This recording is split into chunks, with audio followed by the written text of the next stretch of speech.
26th of August, Rabbi Furst, Pierke Avos burial. Good morning, Rory. Good morning, Barry. Good morning, Elizabeth. Good morning. Okay. Did everyone get the new sheet for today? Sent out. I'll put it on the screen.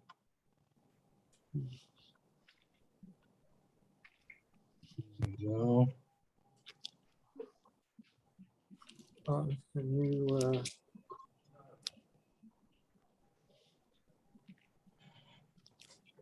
the way, Rabbi, I finally got to the Chabad website and found that there's a lot of information there about cremation.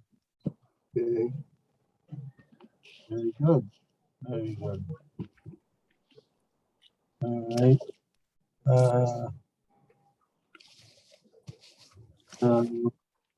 Okay, if you see on the screen, or you see the sheet that you got, this is a solid shubas from the hard Tzvi. Hard Tzvi is a Poisik that lived, if I'm not mistaken, here in Yerushalayim. Rav Tzvi Pesach Frank. He was nifter 1960. Right, it was in 1960, and he was big Pesach here in Yerushalayim in Eretz Israel. Okay, so he was dealing with these questions that were up here before. So as you can see, I'll make it a little bit bigger, maybe.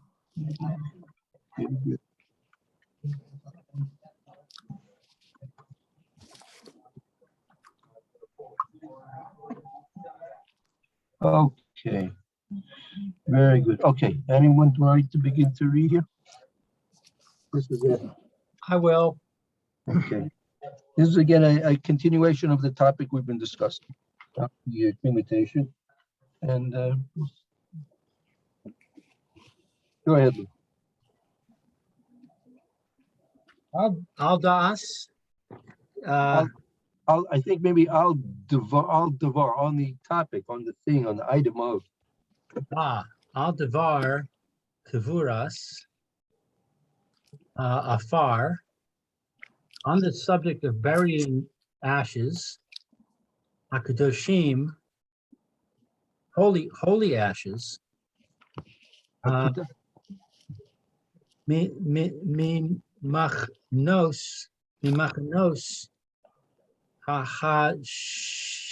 Shmada. Okay. Al Devar Kavurs Afar Hakadoshim Machnos Hashmada.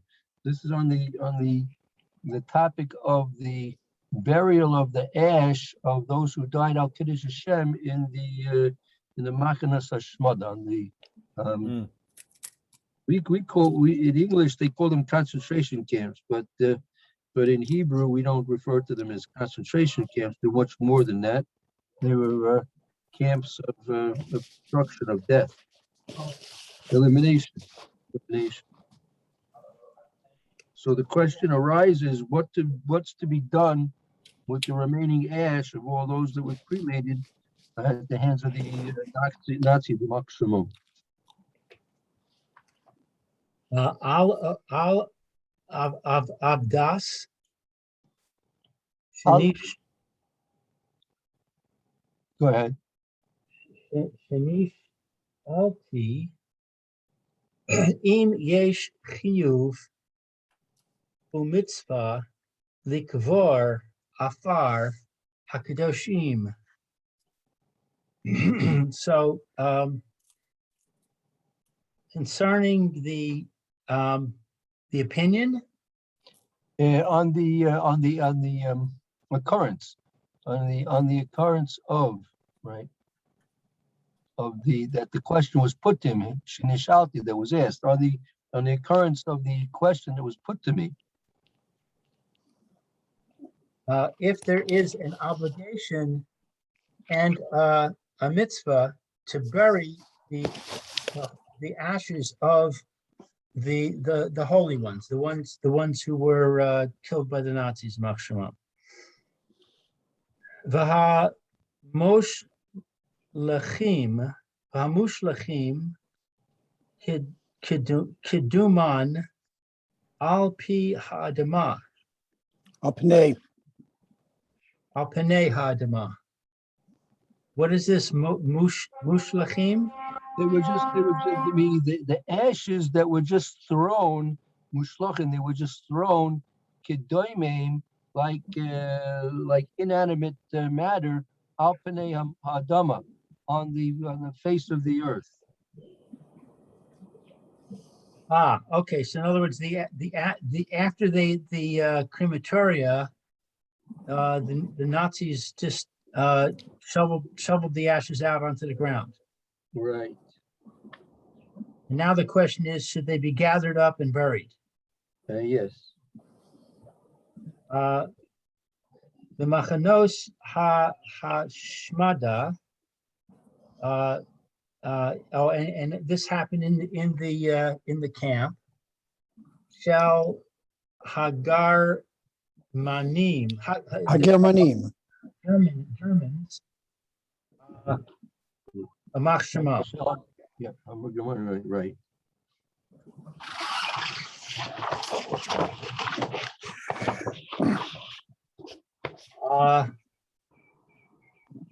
Name Alay? Nearly. Nearly, it seems to me, pursuit, obvious,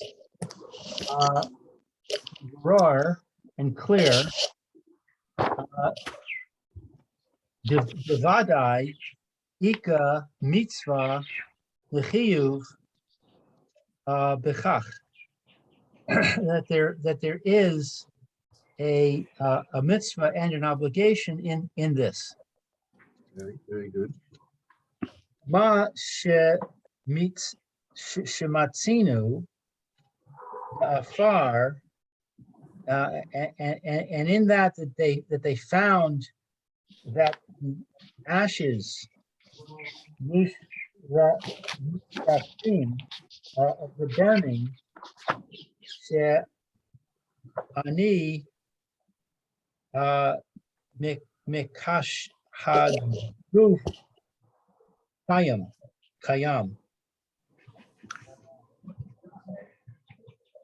I don't know that she'ani that I. What is this mikash haguf?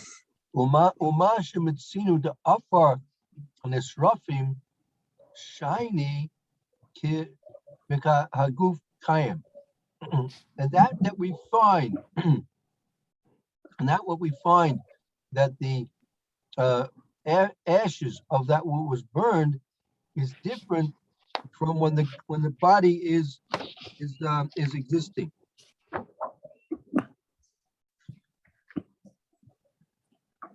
Meaning there is a difference between the afar and the existing, and if the body is existing. Hu le'inyan shelo metame, and this is regarding the principle of the power to make tameh. Shalom Matame. It shouldn't, meaning when the body is existing, there's a point of burial, so there shouldn't be tumah created. Shouldn't create tumah. Oh, the difference between the ashes and an actual body is not. It is that we're concerned that we do not want it to make somebody tumah. Right. When there's a body, we have to be concerned about the tumah. And with the ashes, we don't. Right. That's assuming that there are no bones. That's assuming there are no bones remaining. Right. But I don't think we would assume that, because the Nazis probably were not, being very careful to make sure that they got rid of all the bones. Okay, I know that would depend on the let's see, that would depend on the facts. I'm not sure. Well, I don't know. actually, I was just reading in the Chabad website about cremation, and it talked about it, that Right. there are bones in the ashes, and they have to be ground up. Mhm. That's the standard procedure according to Chabad, that they, after they burn the body, they run the residue through a machine that grinds up the bones. Wait, Who's they? The people who run the crematoria, Oh, the people who do the cremation, mhm. they put the body into the furnace and burn it, and then they bring the results out and they put them through more processing. mhm. Shemirakim. Okay. So based on that, I would have a strong guess that the ashes that came from the Nazis would have bones in them. So if that's the case, then it would have to be buried because of tuum. Right. Right. Umutar, the Kohanim, the Hit Ma'os Lahem. And it's permissible for Kohanim. What is Lehit Ma'os? That the Thomas to be matame for them. And it would be permissible for Kohanim to become tame. I'm not sure why. I don't know. I'm not clear about that. Well, there's no identifiable particles. But if I don't know why you would be monitoring Kohanim to be matame. If there's tumor, if it's causing tumor, it's causing tumor. And if it's But wouldn't this come in the category of Mace Mitzvah anyhow? yeah, if that's what he's trying to say, I can understand that. If he's saying it's a mace mitzvah, right? Does anyone know, Lamaisa, what happened with all of these places of death that they were running all over Europe? What has actually happened to those ashes today? I mean, were they all recovered and buried? I have no idea. I really have no idea. I mean, if we know that that's, they're the ashes of Jews, we have an achrayus to do something. Can't leave it just blown all over this tourist site. Right. I know that when they had these communal graves, I mean, they've in many cases they've been marked off and things like that. But I don't know what they've done with the ashes, the ash sites. I have no idea. Maybe we'll find out as we read this Yeah. this discussion here, because that's what it's talking about, right? Right. Let's see. Let's continue on. Again, be'ahalos. Oh, oholos. That's a mishnayos, that's mishnayos and oilos. That deals with these topics of tumah with mace. Look in Ba'ahalos. What is this abbreviation? Perik base, Mishnah base. And the next word? Rambam. The Rambam. And the Rambam, Perish HaMishnayis Sham. Perish Hamashnayas Sham is his commentary on the Mishnayos over there. Uve halachos tumas mace, and the laws of the tuma of a corpse. Aval tzrichim shapir kirova mechama ta'amim, but there's a necessity to be clear. It's freaking shapik for they need very well to be buried. The kamatamim for many reasons. They need very well to be buried for many reasons. Reshis, the first reason, mi pas zeh. What's mi pas? That Reshis me pas zeh. The first pass is like a, I guess it's sort of like the first cornerstone. I mean the first point. She asurim behana'a, that they are forbidden to get benefit. The whole hanikvarim, that all of the graves shenishrafu, that were from burning, asurin behana'a, they're forbidden for benefit. The point is like this.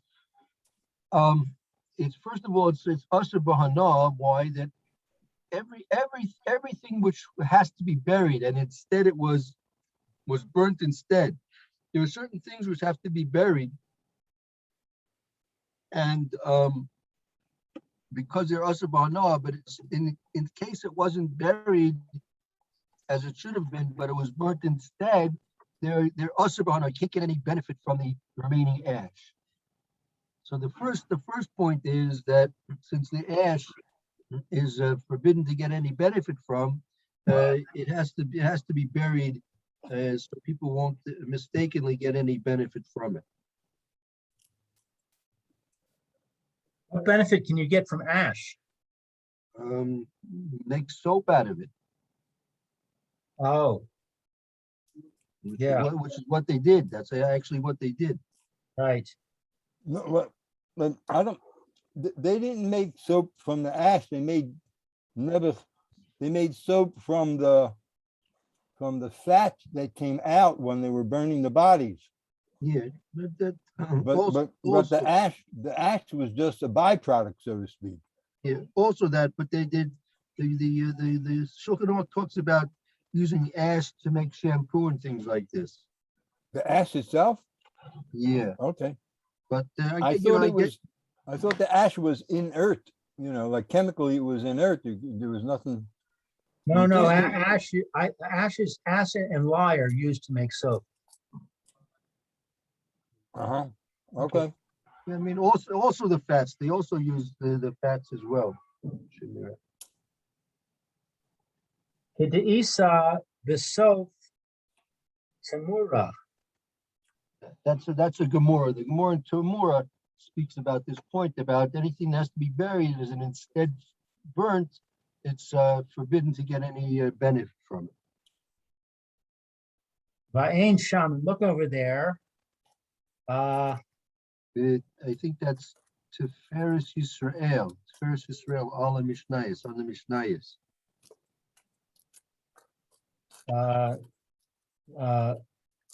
Sign Kaf Daled. She Kotev Disanya, that it's written in the Brisa, Vishayar But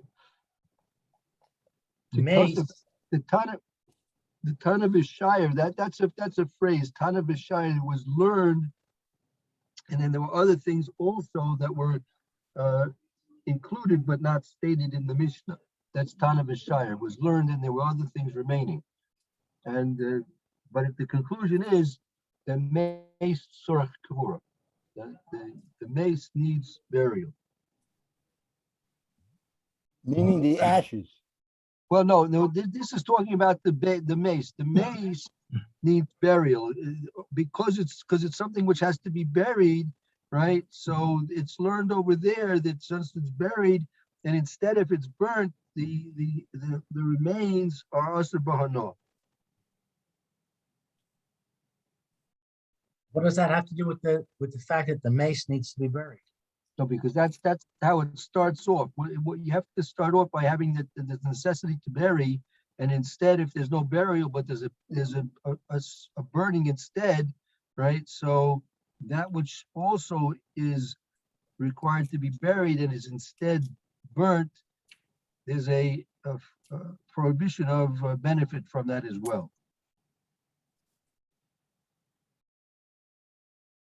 So the area- V'chein ayin b'patchai teshuva. Piskei tshuva. Piskei tshuva. And therefore look in the Piskei tshuva. What's Piskei mean? Piskei is from this is the name of this is the name of the commentary, but the Piskei tshuva is that there are these Piskei. This like these are sections of answers. These are sections of answers. Shemevi Rak Diyesh Palukta. That it's known that there is only a disagreement between Avos, Hayavitz, Bein Hayavitz, Hayavitz, Levain Sefer. That's I think Lechem. I think that's Lechem Hapanim. I think that's Lechem Hapanim. Okay, so it's known that there is only an argument between the Chayitz and the Lechem Hapanim. In mutar, if it is permissible, the Kohen liyitma, to become tamei, the afar, for the ashes, hames, of a dead person. Kishayesh lo kovrim, that there is for him to bury Yisraelim. There is for him an obligation, I guess, to bury a Jew. No, that they're Yisraelim there, meaning if they're Yisraelim that can bury it, then a Kohen, there's a question whether Kohen can matame to do the burial. Oh, that there are in place of him Yisraelim that can bury. Right. Aval be'etzem hatzrichas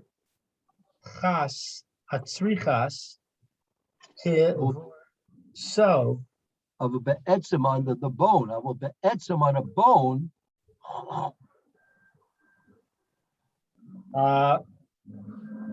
There is a need to bury. Right. The kuliyama, according to all opinions. The Kulei Ama Modu dit Richim the Korvru. everybody agrees that there's an obligation to bury. If there's a bone, everyone agrees that there's an obligation to bury. But not everyone agrees to bury the ash. Right, Is if that it's the just point? ash, if it's just pure ash, there's a dispute. And if there's bones, then everyone agrees it has to be buried.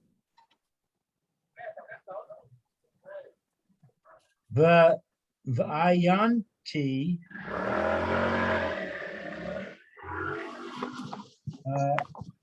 divrei shavas yabitz.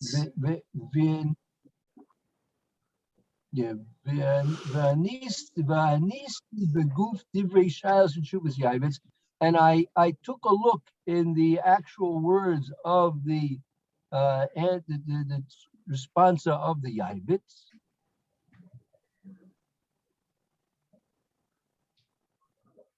Of the Yavitz, okay. Uriisi mazkir b'shem sefer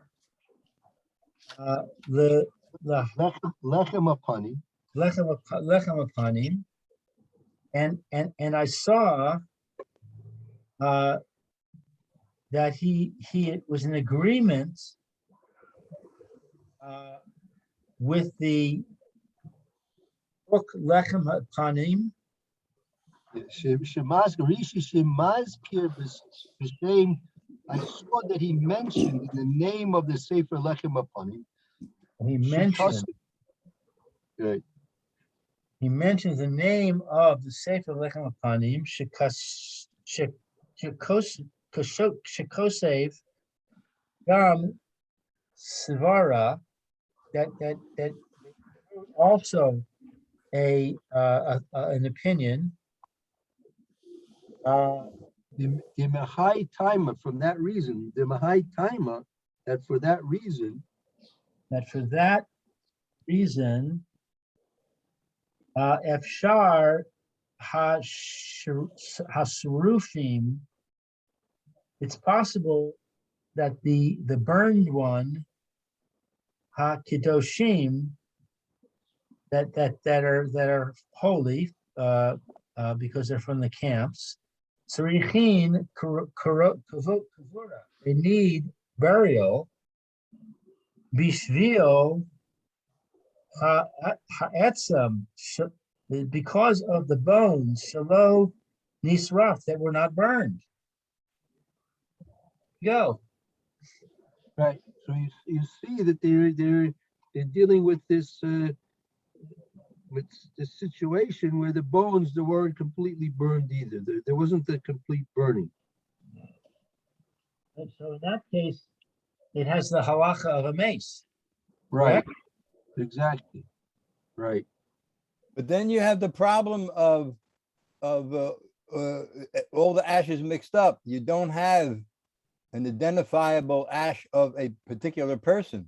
Right. That's definite. That's definitely so. So then you know you have to. So then there's a problem of I don't know, mixing everything up.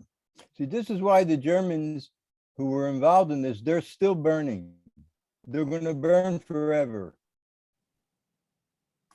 Yeah, look, I mean they weren't interested in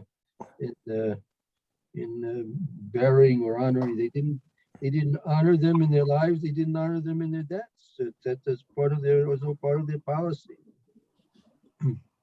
So you're right. They've done terrible, irrevocable damage, and they're gonna pay for it eternally for sure. No doubt about it. They're getting burned. They get burned to ashes every day. Yeah. And then they get reconstituted and burned again. Well, there are the Gemara does talk about situations like that. You're right. Okay, let's continue on. So if the bones aren't completely uh, vaporized, so therefore there's a chiyuv, there's an obligation to bury because there is a part of the body remaining. Well, I mean, we know that the ovens that the Germans used were not the high temperature ovens that the crematorium used today. So, I mean, so we know there were bones. There's no question about it. Right. So there should really be no, there should be no question about it whatsoever. Right. Everything has to be done. You know, it should be buried. Yep. That's right. Gam ein hakohen rishoi liitma laoso afar. And also, a Kohen, it's not proper for a Kohen to become Tame for this ash. Oh, right. Gam ein kohen rishai l'tamei osu la'afa. Right. Okay. It's not able, therefore, to be tame because of this ash. Why? Mishum oso etzem, because there are bones. Right. Im lo b'makom mitzvah. If it's not in the place of a mitzvah, the mutar hakohen, it's permissible for the kohen, the tameh, to become tameh, the ha'afar, for the ashes, bishvil, because ha'etzem, of the bones. So in other words, meaning if there's no one else available, then he has to do it. Right. If there's a halacha of a mace mitzvah, so if no one else is there to do it, so then the kohen is obligated just like anybody else, even though we become tummy for it. Right. Gam ein kohen rishai l'tamei also offer mishum dosa etzem. Im lo b'makam mitzvah. If it's not in the situation of doing a mitzvah, the mutar l'kohen l'tamei la'offer b'shvil etzem. In which case, then if it's a mitzvah, the kohen can be matame because of for the sake of burying the up, or because there are bones there. Vahinu mishum etzem lose. And it is because of the bones. The Liz bone. The Liz bone. What's lose? Lose is the special. This is a one bone in the person's body, which is in general, under normal circumstances, it's indestructible. And That's in the base of the skull. right, and that's the code. That's, so to speak, the seed from which Chias Amazing is going to result from. It's because of that bone that the Kohen can matame himself. Yeah, I believe that's what he's saying. Right. Even after cremation, there's still these losing around. Right. Take it when you go. Okay. The Vitama de Mistavar hu lehatzrich gam mishum kach. And the reason, what's Demis Tamar? That the reason that is logical, the logical reason is because that there is also a need because of this to bury the ashes of these holy people.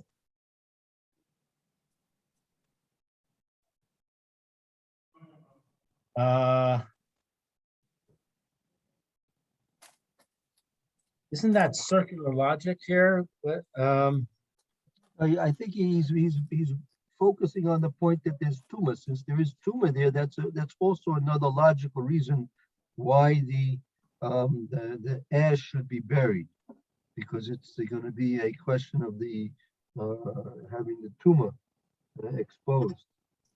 And then, there's also another problem is that there were non-Jews who were also in these camps. Right. And, it's very likely that those ashes were mixed up with the ashes of Jews. Right. So it's a very complicated, never. Right. so do you have a problem that you're now burying the person in a non-Jewish cemetery? I'm not No, sure. no, it's the opposite. You have a problem that you're burying Jewish ashes along with non-Jewish ashes. Isn't that what I just said? No, I didn't think so. Well, what's the problem with burying Jewish ashes along with non-Jewish ashes? That's what I'm asking. I'm just asking that question, Well, I'm saying perhaps it's because there's a prohibition to bury a Jew in a non-Jewish cemetery. Well, What? we What is that? saw that the reason why they in the first, or the Tshuva of Moshe about the Russians that came out, then he was questioning whether or not it was better, and he decided, in fact, it was better to have left the father in the non-Jewish burial ground rather than have him cremated. But he went in and explained the fact that one of the reasons is you don't want to be buried in non-Jewish burial grounds is because there's no real rest for the Masim over there. They're always continually being beset by judgments and punishments. So it's not a restful place.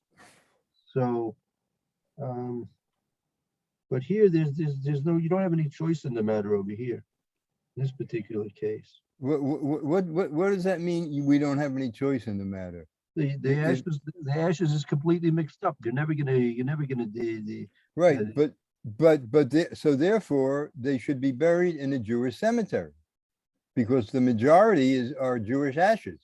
well, that's where you're gonna bury it is a whole other. He's still building the case that it has to be buried. Once you've decided the case that has to be buried, then you can now go to the next step and decide what type of burial and where is the burial going to take place. But yeah.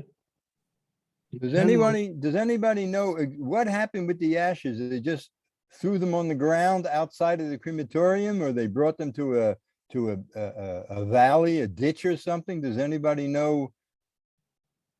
Because usually the Nazis were pretty meticulous.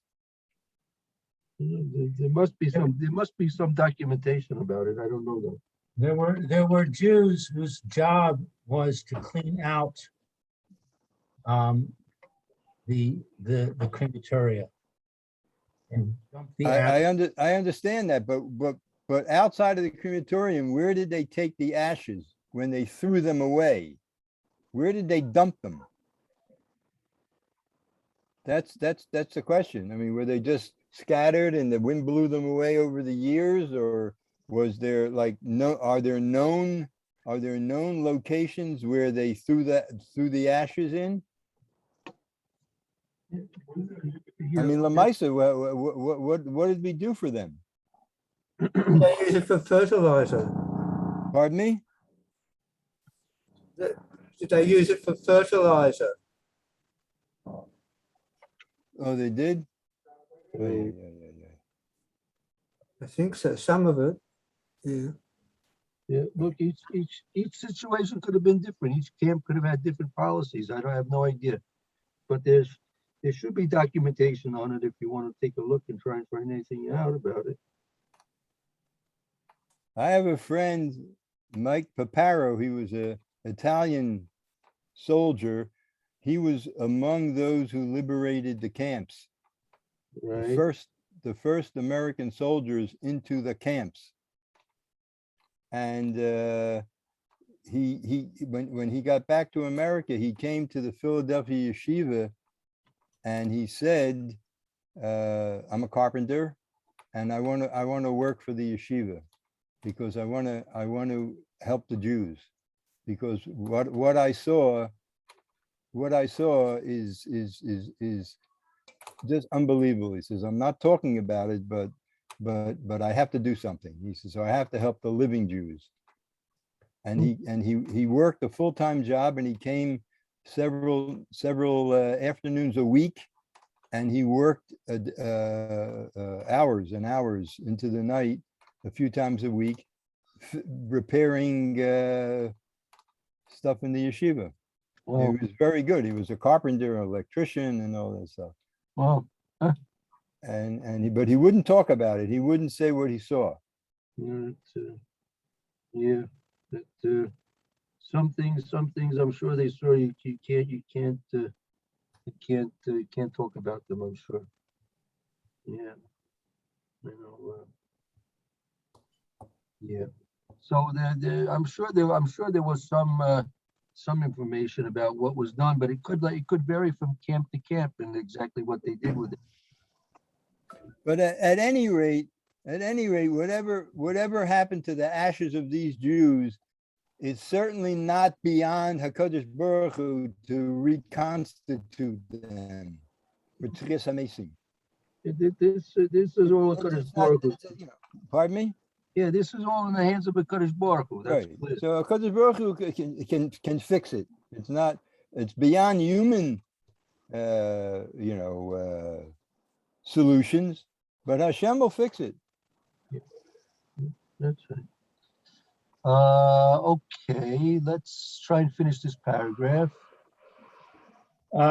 Lidechos ze yesh literetz. There is an answer to this.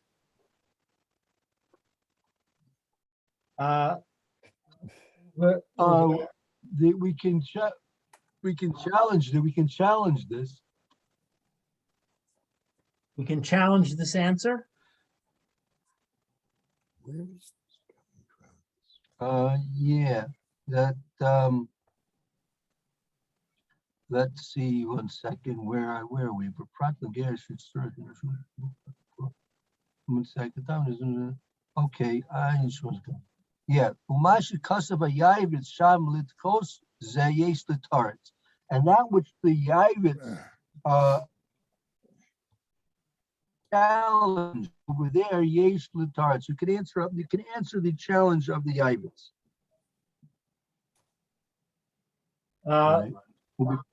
Uviprat, and specifically Uvaprat specifically,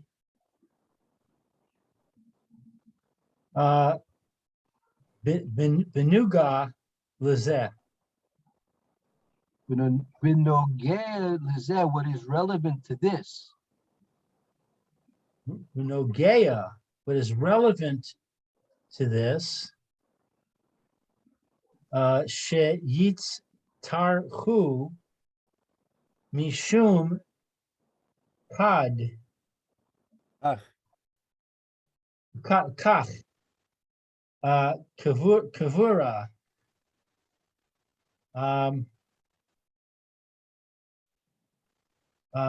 she'yitz tarhu. What is she'yitz tarhu? It's required. It's required because of this kavura. I mean, if you want to challenge the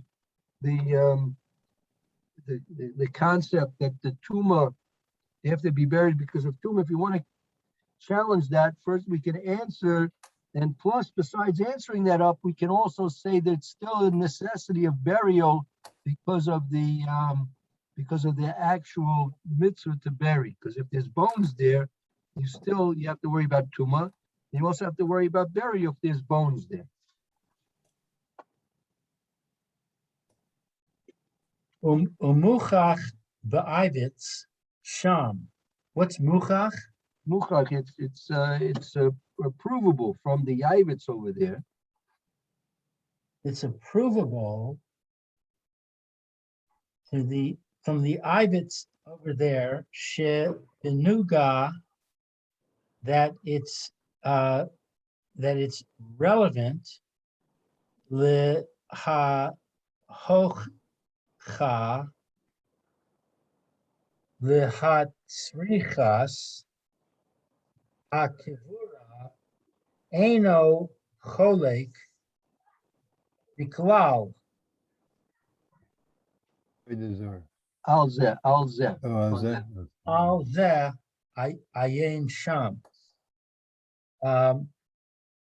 So if, go ahead. It's muchach. It's evident. It's evident from the Yavitz over there, which is relevant to what can be proved, that it's required burial.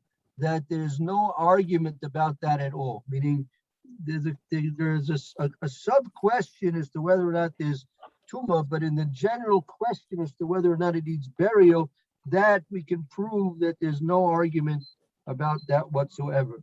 Right. I mean, look, covered their honor. What's the Shiloh? Yeah, what Barry? I mean, look, covered the honor of the Mason. You know, have to bury it. Well, yeah, but that again, But you're not gonna have a Kohen mitame himself for that reason, right?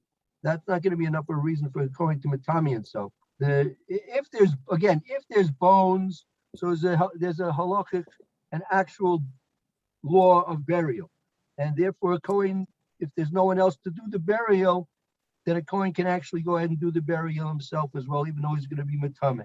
But if there's no bones, which doesn't seem to be such a